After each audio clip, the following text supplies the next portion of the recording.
আসসালামু আলাইকুম। হ্যালো, আমি ইন্দ্রজিৎ কুমার। আমার কাছে রিমোট টিম মানে হলো এমন একটা টিম যারা ভিন্ন ভিন্ন জায়গায় বসে কাজ করে, কিন্তু একই লক্ষ্য ও কাঠামোর সাথে যুক্ত থাকে। রিমোট টিম ম্যানেজ করার সময় বিভিন্ন চ্যালেঞ্জিংয়ের মুখোমুখি হতে হয়। সেগুলো হলো যোগাযোগের ঘাটতি, সময়ের পার্থক্য, আর টিম মেম্বারদের এক ধরনের বিচ্ছিন্নতা তৈরি হয়।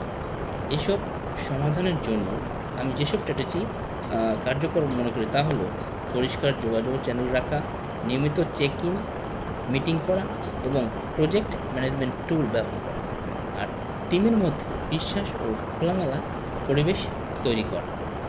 সবশেষে রিমোট টিমকে সফলভাবে পরিচালনা আর টিমকে স্পিড বজায় রাখার জন্য একে অপরকে সাপোর্ট করা সবচেয়ে বেশি জরুরি। ধন্যবাদ। আসসালামু আলাইকুম।